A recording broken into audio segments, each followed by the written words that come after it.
గారిని సందేశం ఇస్తూ ఎల్లవేళలా డిఓ గారిని డిఎస్డిఓ గారిని ఒకటే కోరిక, మాకు వీళ్ళకి అండగా ఉండాలి. వారి యొక్క సందేశాన్ని ఇవ్వాల్సిందిగా కోరుచున్నాం. వేదిక పైన ఉన్న disable department assistant director Kishore గారికి, అదేవిధంగా YSR Kadapa district education officer Shri Shamshuddin గారికి, వేదిక పైన ఉన్న డిజబుల్డ్ పిల్లలందరికీ కోచ్ అయినటువంటి కోచ్ గారికి, ఇక్కడికి వచ్చేసిన విభిన్న ప్రతిభావంతులకి, ఆయా అసోసియేషన్స్కి, ఎన్జిఓస్కి, స్కూల్స్కి, అందరు ప్రజలకి నమస్సుమాంజలు తెలుపుకుంటూ ఈరోజు ఇక్కడ ఇంత చక్కటి ప్రోగ్రామ్ని అరేంజ్ చేసేందుకు సాయం చేసినటువంటి జిల్లా కలెక్టర్ డాక్టర్ శ్రీధర్ చెరుకూరి గారికి, అదేవిధంగా డిజబుల్ డిపార్ట్మెంట్ వారికి నమస్సుమాంజలు తెలుపుకుంటూ ఈరోజు ప్రాముఖ్యత ఏమి అనే విషయాన్ని చివరికి ముందు ఒక స్పీకర్ చెప్పారు. మనం యునైటెడ్ నేషన్స్ యొక్క గుర్తింపు ద్వారా సుమారుగా 1992 నుంచి ప్రతి డిసెంబర్ 3ని వికలాంగుల దినోత్సవంగా జరుపుకుంటున్నాం. అంతేకాకుండా ఈ రోజుకి ఇంకో ప్రాముఖ్యత కూడా ఉంది. అదేంటి అన్నీ తెలుసుకోవాలమ్మా, నన్న విన్నారా? ఈ రోజుకి ఇంకో ప్రాముఖ్యత కూడా ఉంది. ఏమది? మన first president of India doctor Rajendra Prasad గారి జన్మదినం. ఆయన వృత్తిని గౌరవిస్తూ ఈరోజు అడ్వకేట్స్ డేని జరుపుకుంటున్నాం. ఈరోజు న్యాయవాదుల దినోత్సవం. న్యాయవాది ఎవరు? న్యాయశాస్త్రాన్ని తెలుసుకున్న వ్యక్తి, ఎక్స్పర్ట్. జడ్జి ఎవరు?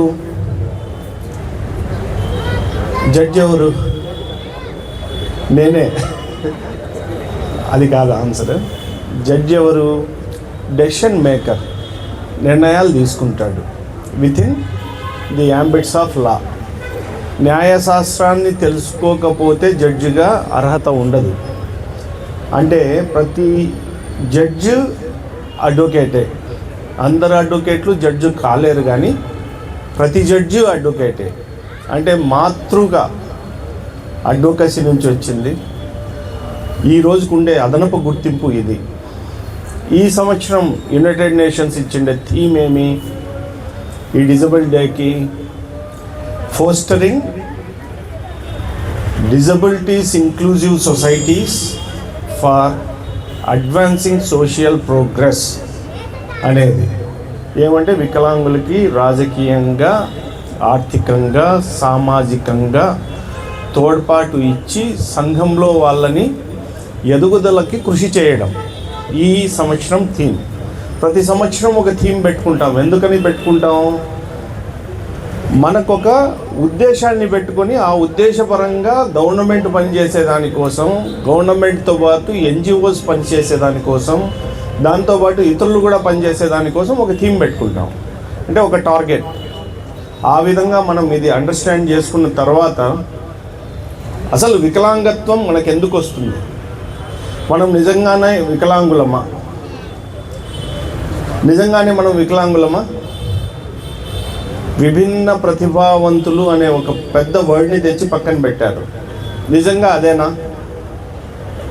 డిఓ సార్ చెప్పారు, వికలాంగత్వము అంటే అన్ని అంగాలు, సకల అంగాలు భగవంతుడి సృష్టి ద్వారా వచ్చినా వాటిని వినియోగించుకోనోడు వికలాంగుడు. మానసిక దుర్బలతతో, బద్ధకంతో తనకుండే బాధ్యతలను నెరవేర్చనోడు వికలాంగుడు. మీరు వికలాంగులు, యు ఆర్ ది ఛాంపియన్స్. మీరు పోరాట యోధులు. మనకి Stephen Hawkins, Helen Keller, Winston Churchill, Louis Braille, వీళ్ళే కాదు, మనకి పక్కనుండే మీరు కూడా మాకు ఇన్స్పిరేషనే. Because you are also a fighter for every day, for every minute, for every hour. ఎందుకు మీరు ఫైటర్ అంటే, డార్విన్ సిద్ధాంతం ప్రకారం ఉండే మనుగడ కోసం పోరాటంలో మీరు ప్రతి నిమిషం ఆ గెలవడం అనేది లేకపోతే ఈరోజు ఇక్కడ కూర్చోలేము. ఇప్పుడే సార్ చెప్పారు, అర్హతల్ని బట్టి ఆయా ఉద్యోగాల్లో బ్యాక్లాగ్ వేకెన్సీస్ కూడా ఫిల్ చేస్తున్నాము అని. ఇంకో గొప్ప విషయాన్ని కూడా చెప్పారు. అంతా దాన్ని ఏకాగ్రతతో వినడం లేదు. ఈ బ్యాక్లాగ్ వేకెన్సీస్ అన్నిటినీ ఫెయిర్ రోస్టర్తో మేము ఫిల్ చేస్తాము. అదొక్కటే చెప్పలేదు, everybody are invited for fixing the roster. This is the great step decision taken by the district collectorate. Collector గారి గొప్ప సహృదయంతో తీసుకోండి పెద్ద నిర్ణయం ఇది. దాంతోపాటు డిజబుల్ డిపార్ట్మెంట్ తీసుకున్న నిర్ణయం ఇది. ఇంత ఫెయిర్నెస్తో రోస్టర్ని ఫిక్స్ చేస్తున్నామనే పిలుపుకి, ఆ పిలుపు ఇవ్వడం కూడా వీళ్ళని ఛాంపియన్స్ చేస్తుంది. ఇప్పుడుండే ఈ సొసైటీలో ఆ పిలుపే గొప్పది. అంటే without influences, without bias, either political or otherwise monetary or otherwise ఆబ్లాబ్లాబ్ ఇన్ఫ్లుయెన్సెస్. వీటన్నిటిని దృష్టిలో పెట్టుకుంటే ఇంకా మీరు అంటారా వికలాంగులని? కాదు కదా. ఇక నుంచి మీరు అట్లా ఫీల్ కూడా కావద్దు. నాకు సార్ డిజబుల్ డిపార్ట్మెంట్ ఏడీ గారు కానివ్వండి, ఆ తర్వాత డిడిఓ గారు కానీ ఒక్కసారిగా చాలా పైకెత్తి కూర్చోబెట్టారు. అప్పుడు నేను మానసికంగా వికలాంగుడిని అయిపోయినాను. సార్ యొక్క ఆబ్జెక్ట్స్కి నేను చేరుకోలేనా, ఏం మాట్లాడగలను, ఏం చెప్పగలను అనే ఒక భయం వేసింది నాకు. ఆ భయమే వికలాంగత్వం. నిజంగానే చెప్తున్నాను. లేదు సార్, వాస్తవం చెప్పి, ఎందుకంటే సార్ వీళ్ళకి ఇంత అండగా ఇన్నిసార్లు వచ్చిన వ్యక్తి మీరు, దాంట్లో ఎక్కడ కూడా అతిశయలేదు సార్. ఇన్నిసార్లు అండగా నేను వ్యక్తి జిల్లా జడ్జి స్థాయిలో వచ్చి సార్ మాకు అంత సపోర్ట్ మీరు ఇస్తున్నారంటే ఇది నేను తప్పడం లేదు సార్. క్షమించండి. నిజంగానే ప్రతి నిమిషం మీరు పోరాడుతున్నారు. ఒక అంగ లోపం వల్ల మాకు అన్ని అంగాలు ఉండి కూడా మేము భయపడుతున్నాం. ఒక మాట మాట్లాడేకి భయపడుతున్నాం, ఒక చేష్ట చేసేకి భయపడుతున్నాం, ఒక డెసిషన్ తీసుకునేకి భయపడుతున్నాం. నిజమైన అంగవైకల్యం ఎప్పుడు వస్తుంది అంటే నిస్పృహ, నిరాశ, వీటితో వస్తుంది. అది లేనోళ్ళు మీరు ప్రతి క్షణం పోరాడుతున్నారు. మీరు ఏ రోజు కూడా అట్లా ఫీల్ కావద్దండి. ఆ తర్వాత ఈరోజు డిజబుల్ డే